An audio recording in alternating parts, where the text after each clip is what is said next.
Hello students, आज partnership fundamentals का 17th day है और आज हम लास्ट का टॉपिक डिस्कस कर रहे हैं जिसको हम 2 दिनों में डिस्कस करेंगे। आज का टॉपिक है बच्चे guarantee of minimum profits to a partner.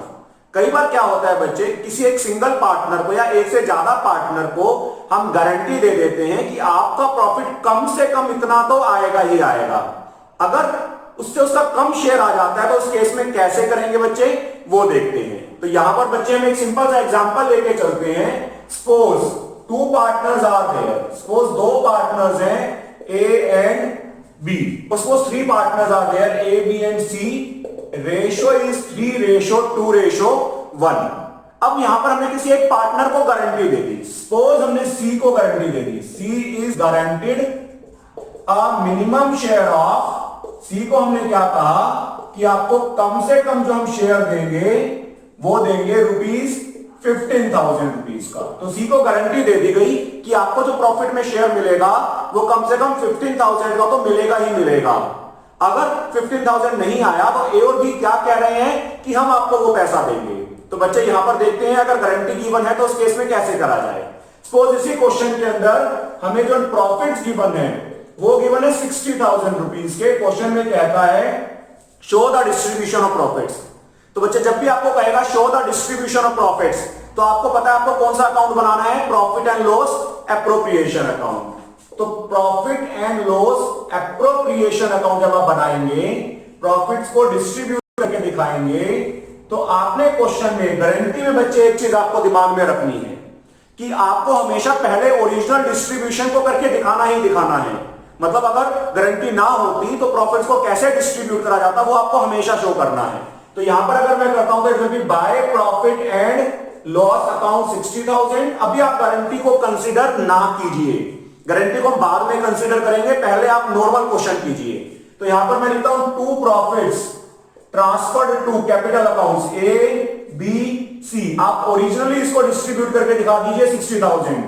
अगर मैं आपको कहता हूं 60,000 है, इस क्वेश्चन में मैंने interest on capital, salary, commission कुछ नहीं लिया। अगर होता भी तो नॉर्मल जैसे पीएनएल अप्रोप्रिएशन बनता है वही बनता। लास्ट में डिविजिबल प्रॉफिट्स हम देखते हैं कैसे डिस्ट्रीब्यूट करते हैं। यहां पर हम कर देते हैं 30,000 रुपीज, 20,000 रुपीज, 10,000 रुपीज। जब आप एक बार ओरिजिनली प्रॉफिट्स को डिस्ट्रीब्यूट कर देंगे, रेशो था 3:2:1, उसके बाद बच्चे आप देखेंगे कि गारंटी फुलफिल हुई या नहीं। अगर तो गारंटी फुलफिल हो जाती, सपोज सी को 15,000 या उससे ज्यादा मिल जाते तो आपका क्वेश्चन खत्म था, आपको कुछ भी करने की रिक्वायरमेंट नहीं थी। लेकिन बच्चे यहां पर अगर आप देखते हो तो गारंटी पूरी नहीं हो रही है। हमने कहा था 15,000 और उसको मिले कितने हैं, खाली 10,000। तो आप यहां पर एक नोट में लिखो डेफिशिएंसी कितने की रह गई, डेफिशिएंसी रह गई 5,000 रुपीज की। तो बच्चे आपके हिसाब से आप खुद माइंड में सोच के देखिए 5,000 कौन देगा। अंडरस्टूड सी बात है, ए और बी देंगे। अब क्वेश्चन में अगर ये नहीं बता रखा कि ए और बी किस रेशो में देंगे, तो जो ए और बी में आपस में रेशो है 3:2, तो वो 3:2 में देंगे। तो बच्चे यहां पर अगर आप इसको 3:2 में डिस्ट्रीब्यूट करके देखते हैं तो इट विल बी 3,000 एंड 2,000। इसका मतलब 3,000 की डेफिशिएंसी ए बियर करेगा, 2,000 की डेफिशिएंसी बी बियर करेगा। तो बच्चे आपने बड़ा सिंपल सा करना है, जिसको गारंटी दी है उसमें प्लस कर दीजिए, जिसने गारंटी दी है उसमें से माइनस कर दीजिए। तो यहां पर हम क्या कर सकते हैं, यहां पर आपने ए में से क्या करा 3,000 रुपीज माइनस कर दिए, तो ए के कैपिटल अकाउंट में नेट कितना ट्रांसफर करा हमने 27,000। बी में से आप 2,000 माइनस कर दीजिए, उसकी कैपिटल अकाउंट में कितना ट्रांसफर करा 18,000 और सी में 5,000 प्लस कर दीजिए। तो गारंटी का क्वेश्चन बच्चे इस चैप्टर के अंदर सबसे इजी क्वेश्चन है। सिंपली जिसको गारंटी दी है उसमें प्लस कर देंगे और जिसने गारंटी दी है उसमें से माइनस कर देंगे। इस क्वेश्चन में बच्चे कई बार एंट्रीज बनाने के लिए कह देता है, तो आपने क्या करना है, जब भी एंट्रीज बनाने के लिए कहेगा अकाउंट में से देख के एंट्री बनानी है। फर्स्ट एंट्री आपको बनानी आती है। यहां पर अगर मैं एंट्री बनाता है, could have been profit and loss account debit to profit and loss appropriation account 60,000। तो ये एंट्री तो बच्चे आपको मैंने फर्स्ट डे ही बता दी थी, PNL account debit to PNL appropriation. Second entry बच्चे आपकी बनेगी ओरिजिनल डिस्ट्रीब्यूशन की। हमेशा ओरिजिनल डिस्ट्रीब्यूशन में आप क्या लिखोगे, profit and loss appropriation account debit to A's capital account, to B's capital account, to C's capital account. तो ओरिजिनल डिस्ट्रीब्यूशन आप बच्चे पहले करके दिखा दें। 60,000 की जो अमाउंट थी उसको आपने कैसे डिस्ट्रीब्यूट करा था, 30,000, 20,000 एंड 10,000। तो बच्चे ये हमने ओरिजिनल डिस्ट्रीब्यूट करके दिखाया था। तो गारंटी वाले क्वेश्चन में पहले आपकी एंट्री हमेशा ओरिजिनल डिस्ट्रीब्यूशन की बनेगी। उसके बाद बच्चे क्वेश्चन में गारंटी में आपने क्या करा, ए और बी की कैपिटल को आपने रिड्यूस करा, कम करा, और सी की कैपिटल को आपने इंक्रीज कर दिया। तो कैपिटल का रूल है, जब भी कैपिटल को आप कम करेंगे कैपिटल को डेबिट कर देंगे, जब भी कैपिटल को आप बढ़ाएंगे उसको आप क्रेडिट कर देंगे।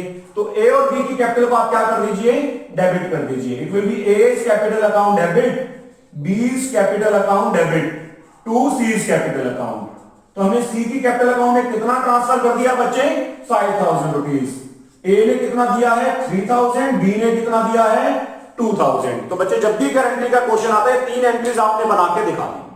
इस क्वेश्चन में बच्चे आपको गारंटी के बारे में नहीं बताया था कि गारंटी किसने दी है, किस रेशो में दी है। तो मैं एज्यूम करके चलता हूं कि जो बाकी पार्टनर हैं उन्होंने गारंटी दी है अपने रेशो में।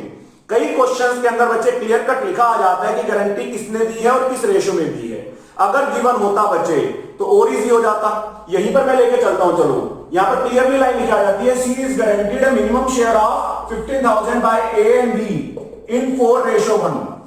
तो मैं और नहीं कराता हूं बच्चे। चलो अगर गारंटी मेंशन हो जाती कि ए और बी ने 4:1 में दी है, तो यहां पर ए को कितने देने पड़ते और बी को कितने देने पड़ते। बड़ा आसान सी चीज है। अब आप उसको 3:2 की जगह 4:1 में डिस्ट्रीब्यूट कर देते। तो यहां पर ए 4,000 की डेफिशिएंसी को बियर करता, बी 1,000 की डेफिशिएंसी को बियर करता। तो हम यहां ए में से 4,000 माइनस कर देते, बी में से 1,000। तो बच्चे ये कब होगा, जब आपको क्वेश्चन के अंदर क्लियरली गिवन होगा कि गारंटी किसने दी है, किस रेशो में दी है। अगर नहीं बताएगा तो अंडरस्टूड सी बात है, जितने भी रिमेनिंग पार्टनर्स हैं उनके रेशो में गारंटी को आप पूरा करोगे। यहां पर अगर मैं लिख देता guarantee has been given by A and B equally, equally में क्या हो जाता 1:1। तो 5,000 होता तो 2,500 ए दे देता, 2,500 बी दे देता। ऐसा भी हो सकता है कि एक सिंगल पार्टनर गारंटी दे दे। इसी क्वेश्चन में लिखा जाता guarantee has been given by A only, guarantee A ने दी है खाली, तो आप ए में से 5,000 माइनस कर देते। Guarantee has been given by B only, तो आप बी में से माइनस कर देते। तो बच्चे बड़ा ही इजी सा कंसेप्ट बनता है, जिसने गारंटी दी है उसमें से माइनस कर दीजिए, जिसको गारंटी दी है उसमें प्लस कर दीजिए। अगर गारंटेड अमाउंट के इक्वल या उससे ज्यादा पहले से ही उस पार्टनर का शेयर आ रहा है तो फिर कुछ करने की जरूरत नहीं है, कोई एडवाइस करने की जरूरत नहीं है। जो क्वेश्चन आ गया वही फाइनल आंसर है। कई स्टूडेंट्स मिस्टेक क्या करते हैं, गारंटी से अगर ज्यादा मिल जाता तो उसमें से माइनस कर देंगे। सी को आपको कम से कम 15,000 मिलेंगे, सपोज उसको 20,000 मिल गए, क्या 5,000 वापस ले लें उससे? नहीं, गारंटी मिनिमम प्रॉफिट्स की है। उससे कम आएगा तो हम उसको पूरा करेंगे, उससे ज्यादा आएगा तो हमें कुछ भी करने की रिक्वायरमेंट नहीं है। तो बच्चे ये केस था जब हमें क्वेश्चन में ऑलरेडी प्रॉफिट्स गिवन थे। अब मैं क्वेश्चन में केस लेके चलता हूं जहां पहले से लॉसेस गिवन है। अब कई बच्चों के दिमाग में आता है कि अगर क्वेश्चन में पहले से लॉसेस गिवन होंगे तो क्या गारंटी का कंसेप्ट अप्लाई होगा? आंसर है बिल्कुल होगा। Guarantee is to be given whether there are profits or losses. Suppose same question में लेके चलता हूं, सी को हमने गारंटी दी 15,000 रुपीज की और हमें क्वेश्चन के अंदर प्रॉफिट्स ना गिवन होके लॉसेस गिवन है। अगर लॉसेस गिवन है तो बच्चे कैसे करते हैं, ये भी बड़ा इंपॉर्टेंट पॉइंट है समझने का बच्चे। एक चीज और ध्यान रखेंगे, अगर लॉसेस है तो आपके पास दो ऑप्शंस हैं, या तो आप प्रॉफिट एंड लॉस अकाउंट में डिस्ट्रीब्यूट कर दीजिए, या आप प्रॉफिट एंड लॉस अप्रोप्रिएशन में पहले लॉस को ट्रांसफर करिए उसके बाद डिस्ट्रीब्यूट कर दीजिए। दोनों ही ऑप्शंस ठीक हैं, लेकिन ज्यादा अच्छी ऑप्शन होती है बच्चे अगर आपको लॉसेस दे रखा हो और एडजस्टमेंट में कुछ भी ना करना हो, इंटरेस्ट ऑन कैपिटल भी ना हो, सैलरी भी ना हो, इंटरेस्ट ऑन ड्रॉइंग्स भी ना हो, रिजर्व्स कुछ भी ना हो, तो आप क्या करें, ज्यादा अच्छा उसको प्रॉफिट एंड लॉस में डिस्ट्रीब्यूट करें। तो बच्चे यहां पर अगर मैं इसको डिस्ट्रीब्यूट करूंगा तो कौन से फंड में डिस्ट्रीब्यूट करूं? प्रॉफिट एंड लॉस में। अब पीएनएल के अंदर जो लॉस है उसको कैसे लिखा जाए? यहां पर आप लिखेंगे 2 लॉसेस फॉर द ईयर। आप इसमें 2 प्रॉफिट एंड लॉस अकाउंट नहीं लिख सकते, 2 losses for the year that was 60,000, या आप 2 बैलेंस ब्रॉट डाउन भी लिख सकते थे। एक ही बात है बच्चे। मैंने आपको कहा गारंटी वाले क्वेश्चन में आप हमेशा पहले ओरिजिनल डिस्ट्रीब्यूशन करके दिखाएंगे।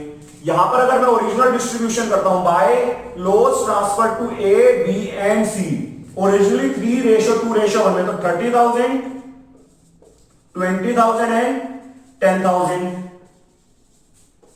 अब सी को शेयर कितना मिल रहा है बच्चे? यहां पर आप लिख के देख लीजिए, माइनस में 10,000 आया उसका शेयर, सी को हमने प्रॉफिट्स में कहा था आपको 15,000 मिलेंगे, जबकि उसका लॉस आ गया 10,000 का, जबकि हमने उसको गारंटीड अमाउंट कितनी देर कहा है कि कितने मिलेंगे आपको, हमने उसको कहा आपको 15,000 रुपीज हम देंगे प्रॉफिट्स प्लस में। जिसको बच्चे मैथ्स आते हैं उसके लिए बड़ा आसान है, माइनस 10,000 में क्या प्लस करोगे, प्लस में 15,000 आ जाएगा, इट इज 25,000। इसका मतलब ए और बी को जो डेफिशिएंसी रह गई थी 25,000 की वो पूरी करनी पड़ेगी। अच्छे से समझ लेंगे बच्चे, माइनस 10,000 मतलब लॉस है और उसको प्लस में 15,000 का प्रॉफिट होना चाहिए, तो आप उसको अगर 25,000 देंगे तब उसका प्रॉफिट बनेगा 15,000 रुपीज का। ये 25,000 कौन देगा, ए और बी। किस रेशो में देंगे, 3:2 में, तो इट विल बी 15,000 एंड 10,000। ये भी समझ में आ जाता है बच्चे मुझे 15,000 एंड 10,000। अब ये नहीं समझ में आ रहा कि इसमें प्लस माइनस करके इसके लॉस को इधर प्रॉफिट में कैसे कन्वर्ट करा जाए। तो बच्चे लॉस के केस में प्लस या माइनस करके क्वेश्चन सोल्व नहीं हो सकता है, बिकॉज आप कुछ भी ऐड या लेस कर लीजिए, आप लॉस को प्रॉफिट की साइड पे कन्वर्ट नहीं कर सकते, डेबिट को क्रेडिट में नहीं लेके जा सकते, क्रेडिट को डेबिट में नहीं लेके जा सकते। तो लॉस के केस में अगर आपको गारंटी को शो करना है तो आपको यहां पर एक अलग से एंट्री पास करके दिखानी पड़ेगी। यहां पर आप कुछ नहीं करेंगे, आप एक अलग से एंट्री पास करेंगे, A's capital account debit, B's capital account debit to C's capital account. आपने जो गारंटी का पॉइंट शो करा है फेयर में करेंगे बच्चे, बिल्कुल वर्किंग नोट नहीं बना रहा मैं आपका, ठीक है। एंट्री कहे या ना कहे आपको ये वाली एंट्री जरूर करके दिखानी पड़ेगी, A's capital, B's capital, two C's capital.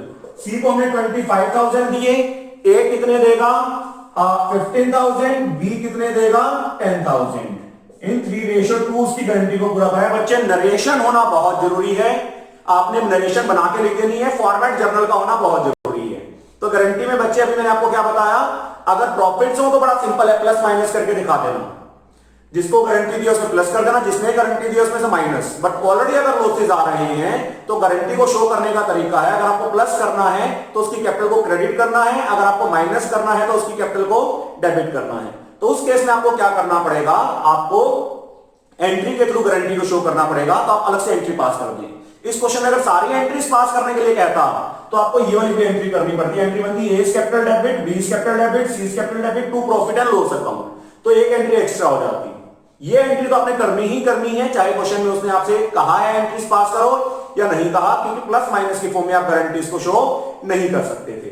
तो बच्चे ये गारंटी में आज जो मैंने आपको कवर करवाया, अगर पहले से प्रॉफिट्स गिवन है तब, अगर पहले से लॉसेस गिवन है तब। इसमें बच्चे एडजस्टमेंट भी कुछ आ जाए तो आपको आनी चाहिए। इंटरेस्ट ऑन कैपिटल का भी क्वेश्चन आ जाता, तो आप यहां पर टू इंटरेस्ट ऑन कैपिटल लिखते, सपोज पीएनएल अप्रोप्रिएशन होता, टू इंटरेस्ट ऑन कैपिटल, उसके बाद टू डिविजिबल प्रॉफिट्स आ जाता, तो उसमें बच्चे कोई कंफ्यूजन नहीं है। गारंटी में बस आप ध्यान रखेंगे, पहले ओरिजिनल डिस्ट्रीब्यूशन, उसके बाद जिसको गारंटी दी है उसमें प्लस, जिसने गारंटी दी है उसमें से माइनस।